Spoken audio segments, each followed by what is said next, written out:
Sejam muito bem-vindos ao quadro Arquivos Jedi, nosso quadro de referências, easter eggs, conexões dentro de Star Wars. E hoje a gente vai falar sobre o episódio 8 de Endor. Já saiu um vídeo sobre a história do episódio, onde a gente comenta os pontos principais do episódio. Eu vou deixar aqui no card, lembrando que tudo que eu vou falar aqui é com spoiler. E é uma dobradinha, tá? Então todo episódio novo de Endor, série nova de Star Wars, né, na Disney Plus, linda, maravilhosa. Todo dia que sai um episódio novo, que é toda quarta-feira por enquanto, saem 2 vídeos aqui no canal comentando a narrativa e as referências. Um dos presos, ali bem naquele comecinho do episódio, onde eles estão separando pra onde cada pessoa vai, é dito pelos troopers que um dos presos vai pra Belsavis. Belsavis, dentro do canon, é uma rocha gigante, que não é considerada um planeta, na orla média da galáxia, que fica no setor Senex Juvex. Esse setor é bem pouco explorado, tem apenas algumas menções, por exemplo, no livro Los Jedi e também nas HQs da Aphra, na primeira linha de HQs solo dela. Tem um arco, e lembrando que essas HQs se passam entre o filme 4 e o filme 5, Endor se passa 5 anos antes do filme 4, então é relativamente próximo. Tem um arco lá da prisão Akresker, que é uma prisão móvel do Império. Olha aí os temas se agrupando, né? A gente viu a prisão de Narkina 5 nesse episódio, e lá nos quadrinhos temos a prisão de Akresker, que é literalmente um amontoado de peças de nave e tal, onde a galera fica lá trabalhando pro Império, e ele fica sendo puxado no hiperespaço por Star Destroyers. Então é uma prisão que os caras não tem como fugir. Você vai fugir pra onde? Pro espaço? E nos quadrinhos a prisão tá sendo movida pra Senex Juvex, porque lá rolou um expurgo de presos. E a prisão vai ser expurgada lá, os presos vão morrer lá. No antigo Legends, Belsavis era um planeta na orla exterior que pertencia aos invasores Hakatan e depois acaba virando uma espécie de refúgio para alguns Jedi que sobreviveram à Ordem 66. Isso lá no Legends, material que foi descanonizado pela Disney. Não tem como não reconhecer o Andy Serkis na série. O Andy Serkis está fazendo o papel de Kino Loy. Pra você que não lembra, o Andy Serkis fez a captura de movimento do Snoke, do Sméagol do Senhor dos Anéis, atualmente dirigiu o filme Venom e também é o Garra Sônica, lá dos filmes do Pantera Negra. É um cara que tá em todas. E ele é muito bom em tudo que ele faz, tá? Naquele diálogo da Mon Mothma com o Tai, ele fala que os auditores imperiais estão fechando mais o cerco, monitorando qualquer transação bancária ali de maneira semanal. Isso é um tema muito interessante porque remete diretamente ao final das Guerras Clônicas. Lá em Clone Wars, na série animada Clone Wars, tem todo um arco ali próximo ao final da série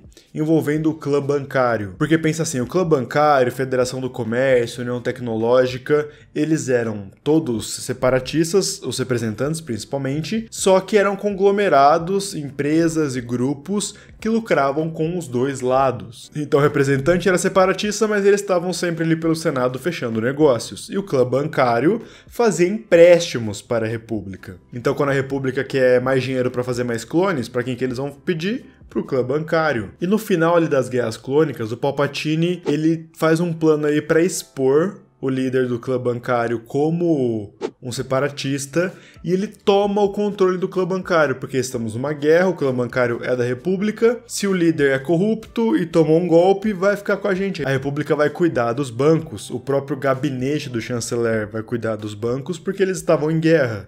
Quando o Império é criado, eles dão uma suavizada, mas mesmo assim, o Palpatine fica de olho e no controle, faz movimentações bancárias e também dos grandes conglomerados bancários. Naquela conversa entre o Luthen e o Saw Gerrera, ele cita vários grupos, né? Ele fala que um dos líderes que o Luthen comenta era um separatista. Separatista nós vimos lá nas prequels, né? A guerra das Guerras Clônicas era da República contra os separatistas. Agora a gente viu que realmente um líder rebelde era um separatista. O nome dele foi criado pra série. Pelo menos eu não encontrei nada e também não lembro de nada envolvendo esse personagem. Só que o Saw Gerrera fala sobre a Frente Gorman. Gorman, a gente já comentou esse termo aqui, né? Nos outros arquivos Jedi. A situação dos Gorman vai ser o que vai levar a Mon Mothma a sair publicamente do Senado, a se colocar como a oponente pública do Palpatine e se tornar a líder da Aliança Rebelde de maneira total, assim, Quantos públicos e publicamente eu falei agora, hein? Bastante. No episódio 4, se eu não me engano, a Mon Mothma fala com o Lúthien sobre como o Império tá fechando as rotas de Ghorman, e comentamos alguns vídeos como lá em Rebels, no episódio da Mon Mothma, eles deixam claro que rolou o massacre de Ghorman. Então, com essa fala do Saw Gerrera, a gente consegue ver uma certa linha do tempo. Então, o Império fecha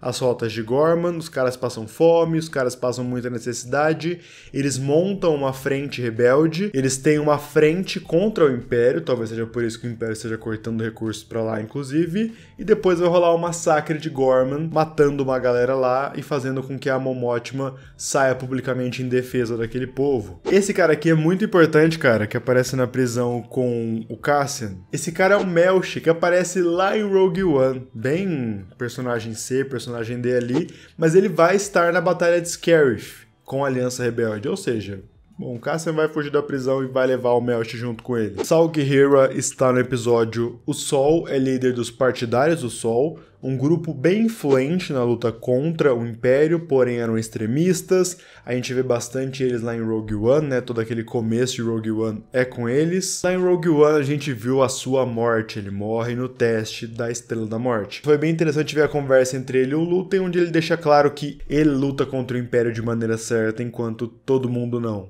Ele é o único que sabe a verdade. Como combater o Império. Tem vários vídeos aqui no canal sobre o Sol. Eu vou deixar aqui no card um vídeo onde a gente falou sobre a história dele, sobre o passado dele nas Guerras Clônicas. Vou deixar aqui bonitinho, dar uma olhada, mas basicamente, bem en passant assim por cima. O Saw Gerrera, ele aparece pela primeira vez lá em Clone Wars. Ele estava lutando contra os separatistas em Onderon, seu planeta natal. Ele recebe ajuda dos Cavaleiros Jedi Anakin e Obi-Wan, do Rex também, né? Treinado, inclusive, por esses caras, porque a República decide não intervir em Onderon. E lá em Clone Wars mesmo, a irmã dele morre. E ele começa a lutar mais fortemente contra os separatistas.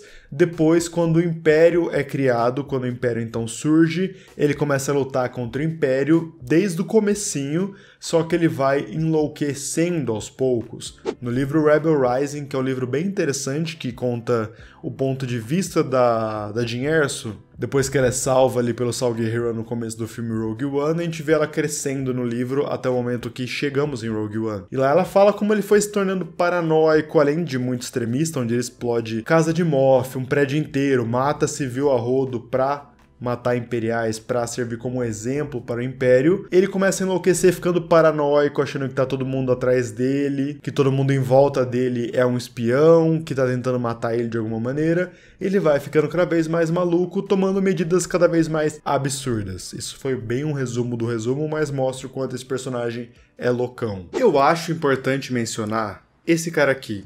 Um dos poucos aliens, inclusive, que a gente vê em primeiro plano na série é o Chutubs. Na verdade, eles são dois, o Bentik e o Edril Chutubs, entende? Ficou tipo um sobrenome / apelido para os dois. E ele é da espécie Toganath. E é interessante que no Give Visual do filme do Han Solo fala um pouco sobre a história dele, bem rapidinho, assim, um textinho, que o planeta natal dele, Yar Togna, foi tomado pelo Império, e ele e o irmão dele começam a lutar junto com a Enfys Nest. Lembra da Enfys Nest, lá do filme do Han Solo? Que ela tinha o próprio grupo dela? Depois, ele vai trabalhar com o Saw Gerrera, que a Enfys Nest é bem menos agressiva do que ele, né? Ela rouba algumas coisas só, mas ele queria matar a Imperial. Então é isso, muito obrigado pra você que assistiu o vídeo até agora. Deixa um like, fortalece muito o meu trampo. Se inscreve no canal caso você não seja inscrito. Se você tiver algum amigo ou amiga que tá assistindo Endor, manda os 2 vídeos pra ele. Vai que ele não conhece o canal, vai que ele quer discutir o episódio, aí já tem motivo pra vocês conversarem, já tem assunto aí por um tempo. Manda os vídeos então, eu conto com você. Muito obrigado por você que compartilhou também. Redes sociais eu vou deixar aqui na tela, me segue no Twitter, no Instagram, na Twitch e no TikTok. E é isso, gente, muito obrigado por ter me ouvido até agora. Eu agradeço muito sua presença, valeu e tchau!